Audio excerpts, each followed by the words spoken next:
You're listening to the N2K Space Network.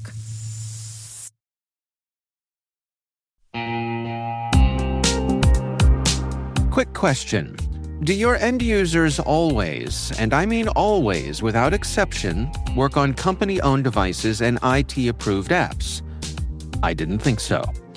So my next question is, how do you keep your company's data safe when it's sitting on all those unmanaged apps and devices? 1Password has an answer to this question: Extended Access Management. 1Password Extended Access Management helps you secure every sign-in for every app on every device, because it solves the problems traditional IAM and MDM can't touch. And it's now available to companies with Okta and Microsoft Entra, and in beta for Google Workspace customers. Check it out at onepassword.com/cyberwire. That's onepassword.com/cyberwire.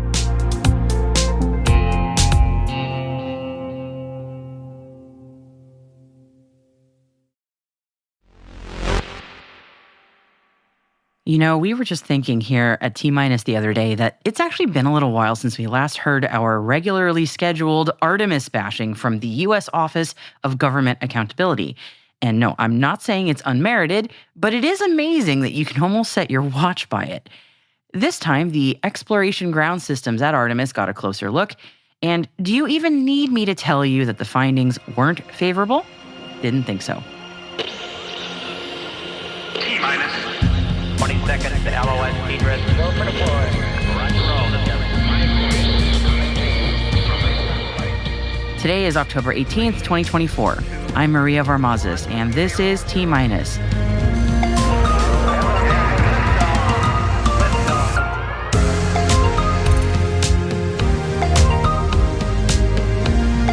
The GAO releases a report on NASA's Exploration Ground Systems program.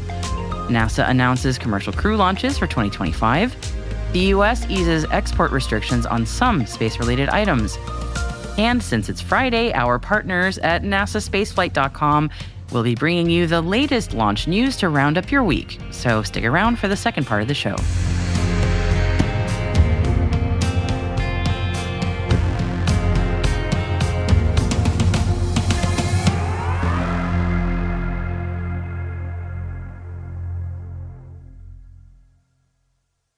Happy Friday, everybody.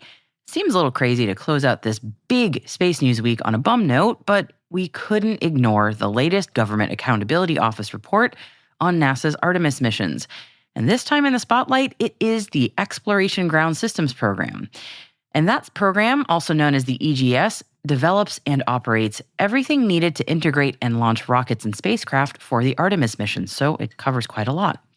The GAO found that the schedule for the program poses challenges, noting that new capabilities are taking longer than planned, and the program has only limited time to address potential issues. EGS has been assigned a budget of around $3 billion from fiscal years 2024 through 2028. EGS's most recent estimate from February 2024 states that its operations will cost about $3.7 billion through fiscal year 2029.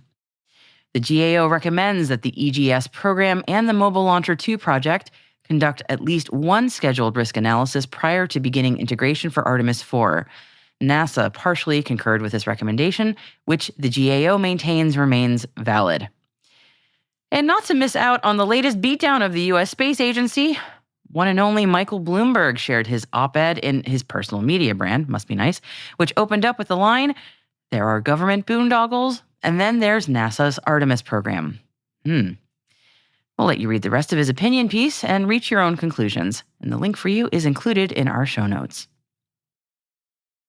And speaking of the U.S. Space Agency, not to kick them when they're down, but they've sneakily changed their plans for crew launches in 2025 to drop Starliner from the lineup.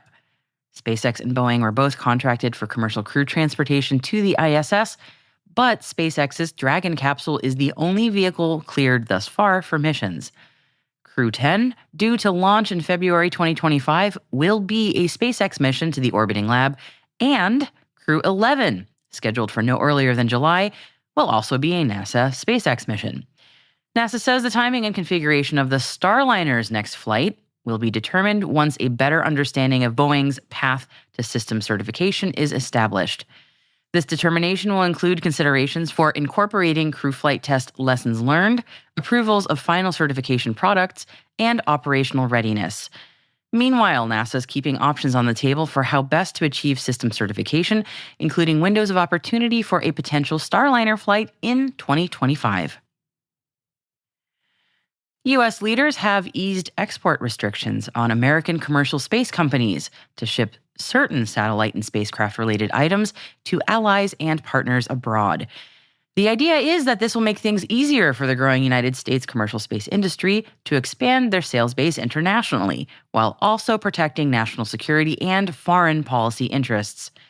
The changes impact certain items, including remote sensing spacecraft or space-based logistics assembly and servicing spacecraft.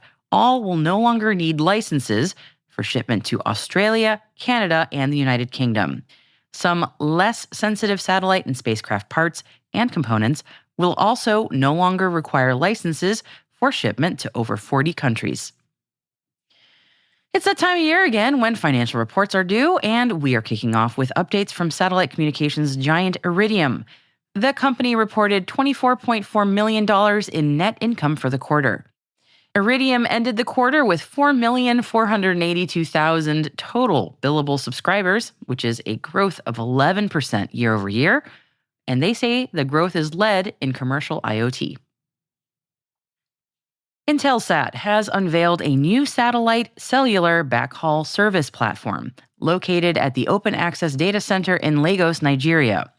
The company says it marks a major milestone in Intelsat's efforts to enhance Nigeria and Africa's connectivity infrastructure.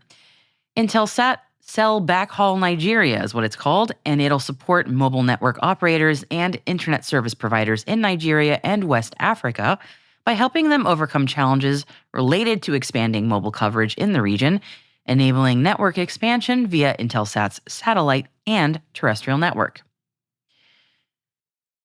And the event's coming to a close, but there is still more news from the IAC this week, with the European Space Agency signing a contract with OHB Italia worth €63 million. This will allow ESA to begin preparatory work on the agency's proposed Ramses mission to the asteroid Apophis. ESA plans to propose a full mission for approval and funding at its next Ministerial Council meeting in 2025. The spacecraft will be based on an adaptation of Hera, which is ESA's recently launched mission to the asteroid Didymos.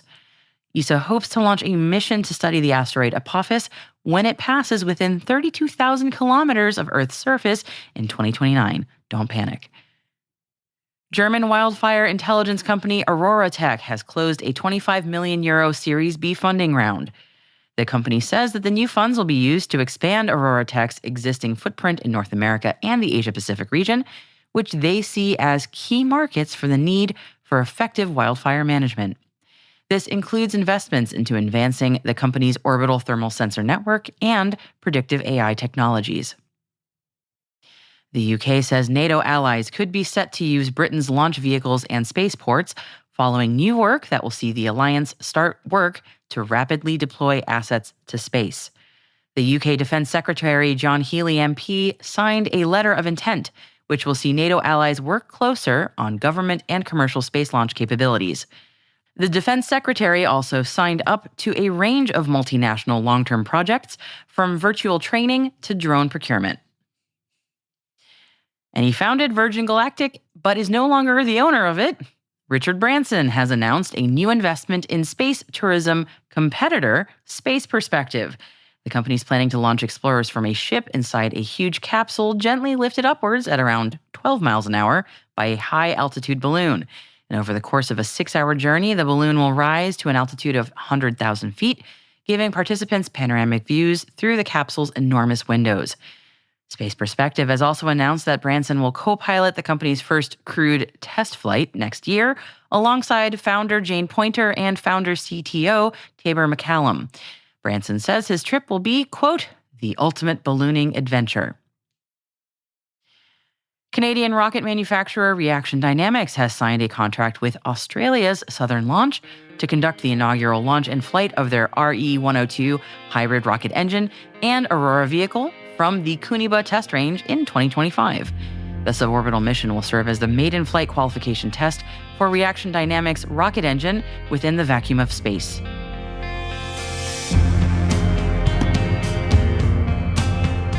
And that wraps up today's Intel briefing at the end of a packed week. Head to the selected reading section of our show notes for further information on all the stories that I've mentioned throughout today's show. And there are 3 additional links included in there for you. One's on iSpace's new satellites, another's on how Japan has a role to play in NATO's space strategy, and the third is an announcement on a new executive director at the Lowell Observatory. Hey T-Minus crew, tune in tomorrow for T-Minus Deep Space. It's our show for extended interviews, special editions, and deep dives with some of the most influential professionals in the space industry. And tomorrow we have more with Dan Barstow, Education Mission Specialist at the Association of Space Explorers, where we're going to be talking about using music to connect audiences to the Earth and space sciences.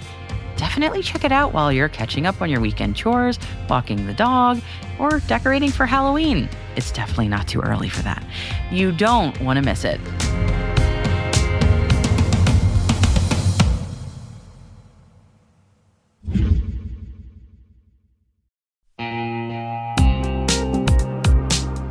And now, a word from our sponsor, Maltego. Maltego's all-in-one platform for OSINT and investigations speeds up complex investigations from hours to minutes. Trusted by half of Dow Jones and governments around the world, it helps cyber threat intelligence teams, fraud analysts, and law enforcement agencies integrate the most relevant data and enhance situational awareness to combat crime and mitigate risks. Detect threats early and solve cases quickly. Go to www.maltego.com/get-a-demo to explore how Maltego keeps businesses and the public safe. That's www.maltego.com/get-a-demo.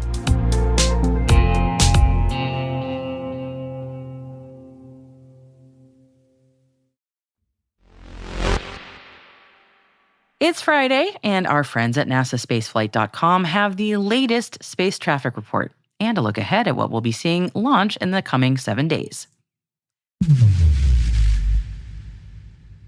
I'm Alicia Siegel for NSF, and this is your weekly space traffic report for T-Minus Space. Starting off the week on October 11th, we had the return of China's Shijian-19 capsule. It touched down at the Dongfeng landing site in China at 2:39 UTC, marking the end of a 2-week mission.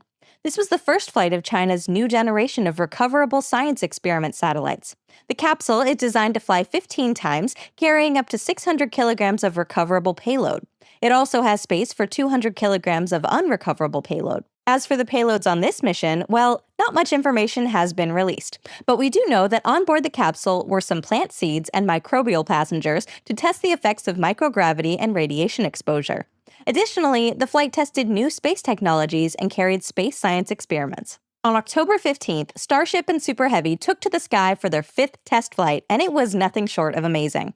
At 13:25 UTC, the full stack lifted off from Orbital Pad A in Starbase, Texas.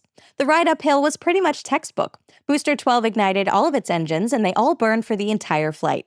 After clean stage separation, the booster and Ship 30 went their own separate ways. Let's follow the booster first, which turned around and performed a boost back burn to get into a trajectory leading it back to its launch site, or at least close to it. After successful re-entry, it lit some of its engines and slowly positioned itself between the chopsticks on the catch tower, or Mechazilla as SpaceX calls it. It was a truly awe-inspiring maneuver that required precise control, but it worked. SpaceX caught a Super Heavy booster on its very first attempt. Meanwhile, Ship 30 continued on its way along its suborbital trajectory towards the Indian Ocean, outfitted with an upgraded heat shield to make the re-entry less destructive. While it did fare much better than Ship 29, the heat of re-entry still caused a bit of damage to the ship. Unfazed, it still executed its flip maneuver, ignited its engines, and softly touched down on the ocean. Ship 30 became the first ship to touch down precisely at its planned location. With both vehicles executing their missions exactly as planned, this was a massive success and definitely one for the history books. And it looked stunning too. SpaceX has since moved the booster back to the production site where engineers will likely inspect it to learn as much as possible to inform future improvements. Right on the heels of Starship, we also had the highly anticipated launch of Europa Clipper, NASA's mission to Jupiter's moon Europa. On October 14th, a Falcon Heavy lifted off from Launch Complex 39A in Florida. Notably, this also happened to be SpaceX's 400th launch. It took a lot to get Europa Clipper into its target orbit, even for a Falcon Heavy. This mission flew in a fully expendable configuration, with Center Core Booster B-1089 completing its first and only flight. The side cores, boosters B-1064 and B-1065, both flew for their sixth and final time. Clipper has now started a 5.5-year journey to Europa, where it will study the Jovian moon in detail. With this mission, NASA hopes to discover whether the vast oceans below the moon's icy surface have the right conditions to support life. The spacecraft is also equipped with cameras, an ice-penetrating radar, and several other instruments to study the moon inside out. A few days before this flight, SpaceX had received approval from the Federal Aviation Administration to resume flights with its Falcon rockets, even though it didn't need it for the NASA-licensed Europa Clipper mission. The FAA has thus simultaneously closed out the mishap investigations for all 3 recent Falcon 9 anomalies. With permission to fly, SpaceX launched its 100th mission of the year on October 15th. The Starlink mission took off from Florida at 6:10 Universal Time and took 23 Starlink V2 mini satellites into low Earth orbit. The booster flying this mission was B-1080, which flew for its 11th time. It successfully touched down on the deck of SpaceX's drone ship, a short fall of gravitas. Just over 2 hours later, SpaceX launched another Starlink mission from California. This time, it launched 13 direct-to-cell satellites and 10 regular Starlink V2 mini satellites. The mission's booster, B-1071, ended its 19th mission by successfully landing on drone ship Of Course I Still Love You. With this mission, SpaceX also shattered 2 of its own records, the first being the shortest time to perform 3 flights in a row. The last 3 Falcon missions all took place within 16 hours and 15 minutes. The previous record of 20 hours, 2 minutes, and 22 seconds had been set in March with Crew 8, Transporter 10, and Starlink Group 641. But if you include Starship Flight 5, it was also the shortest time with 4 back-to-back launches at 43 hours and 56 minutes. The prior record was set in June with Starship Flight 4 and 3 Starlink missions in 82 hours and 42 minutes. With the 2 Starlink launches this week, SpaceX has now launched a total of 7,105 satellites, of which 647 have re-entered and 6,150 have moved into their operational orbit. Later that day on the other side of the world, a Changzheng 6A launched from the Taiyuan Satellite Launch Center on October 15th at 11:06 UTC. On board were 18 communication satellites for the Qianfan or G60 constellation. This was the second launch for that constellation, which is often referred to as the Chinese version of Starlink. The initial constellation is set to be completed by 2027 and will have nearly 1,300 satellites, but there are plans to expand the constellation to a massive 12,000 satellites in the future. Next, we had a Changzheng 4C launch from China, also on October 15th. Liftoff occurred at 23:45 Universal Time at the Zhochuan Satellite Launch Center. The passenger on this flight was one civilian remote sensing satellite for the state-sponsored China High-Definition Earth Observation System. The satellite is said to be outfitted with high-resolution instruments that can be used for, among other things, land census, urban planning, crop estimation, and disaster prevention. Going into next week, we'll have a Starlink launch later today. Falcon 9 is expected to lift off at 23:31 UTC from Space Launch Complex 40 at the Cape. The flight will carry 20 Starlink satellites into low Earth orbit, 13 of which have direct-to-cell capabilities. A Falcon 9 is set to launch OneWeb's 20th mission this week. Fittingly, the 20 internet satellites are scheduled to launch on October 20th. The launch will be conducted from Vandenberg with the 39-minute window opening at 5:09 UTC. Next week, we also expect Crew 8 to finally come back from the International Space Station. The Crew of 4's return was delayed multiple times due to Hurricane Milton, as well as unfavorable weather conditions in the splashdown zone. At the time of recording, Dragon is set to undock from the station on October 20th at 7:05 UTC and splash down off the coast of Florida a day later. However, there are hints that this might delay even further based on marine notices. And wrapping up the week, a Falcon 9 is set to launch another batch of Starlinks on October 21st. This mission will lift off from Florida during a 4-hour window opening at 22:40 Universal Time. I'm Alicia Siegel for NSF, and that's your weekly Space Traffic Report. Now back to T-Space.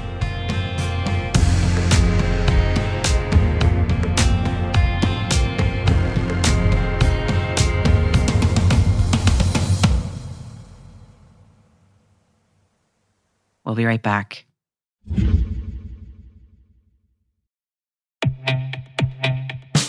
Around every entry point and every clever attacker, Vectra sees the attacks others can't. How? Vectra has AI on it. Vectra's AI attack signal intelligence tells security teams where to focus, what matters. It wades through thousands of individual threat events so you don't have to. Attackers infiltrating your network? Vectra has AI on it. Attackers compromising your identities? Vectra has AI on it. Vectra AI, the integrated signal powering your XDR. Visit vectra.ai/showme to learn more. That's vectra.ai/showme to learn more.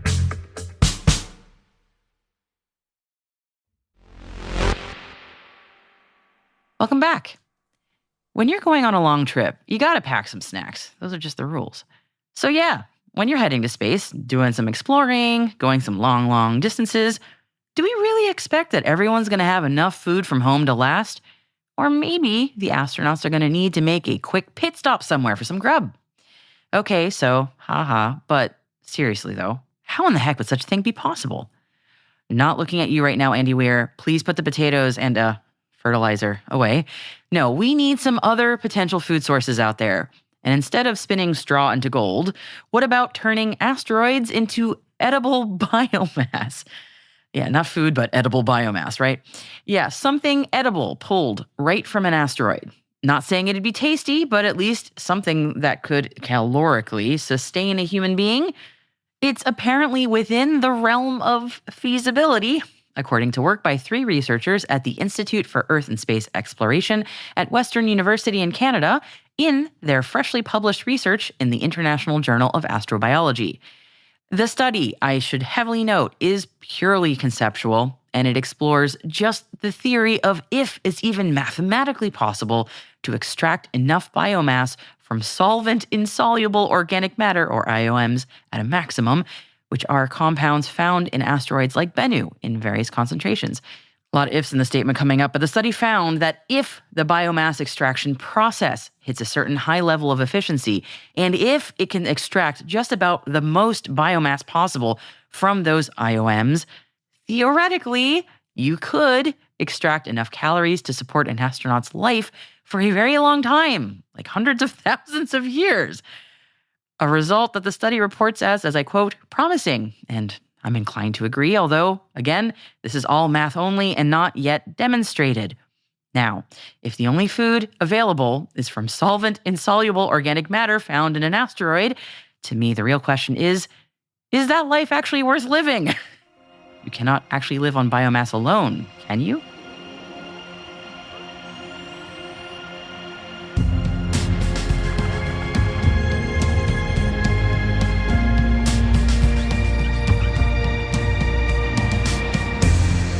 That's it for T- for October 18th, 2024, brought to you by N2K Cyberwire. For additional resources from today's report, check out our show notes at space.n2k.com. We'd love to know what you think of this podcast. Your feedback ensures we deliver the insights that keep you a step ahead in the rapidly changing space industry. If you like the show, please share a rating and review in your favorite podcast app. Please also fill out the survey in the show notes or send an email to space@n2k.com. We're privileged that N2K Cyberwire is part of the daily routine of the most influential leaders and operators in the public and private sector, from the Fortune 500 to many of the world's preeminent intelligence and law enforcement agencies. N2K makes it easy for companies to optimize your biggest investment, your people. We make you smarter about your teams while making your teams smarter. Learn how at n2k.com. This episode was produced by Alice Carruth. Our associate producer is Liz Stokes. We are mixed by Elliot Peltzman and Trey Hester, with original music by Elliot Peltzman. Our executive producer is Jennifer Eiben. Our executive editor is Brandon Karpf. Simone Petrella is our president. Peter Kilpie is our publisher. And I am your host, Maria Varmazes. Thanks for listening. Have a wonderful weekend.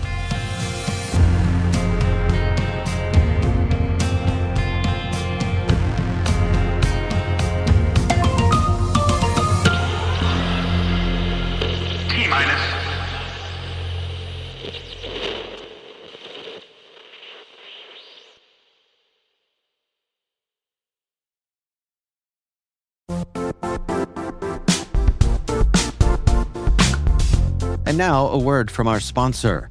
The Johns Hopkins University Information Security Institute is currently seeking qualified applicants for its innovative Master of Science in Security Informatics degree program. Study alongside world-class interdisciplinary experts and gain unparalleled educational, research, and professional experience in information security and assurance. Interested U.S. citizens should consider the National Science Foundation's CyberCore Scholarship for Service program, which covers tuition, required fees, university-sponsored health insurance, and a $6,000 annual professional development allowance, as well as providing a $37,000 additional annual stipend. Learn more at cs.jhu.edu/MSSI.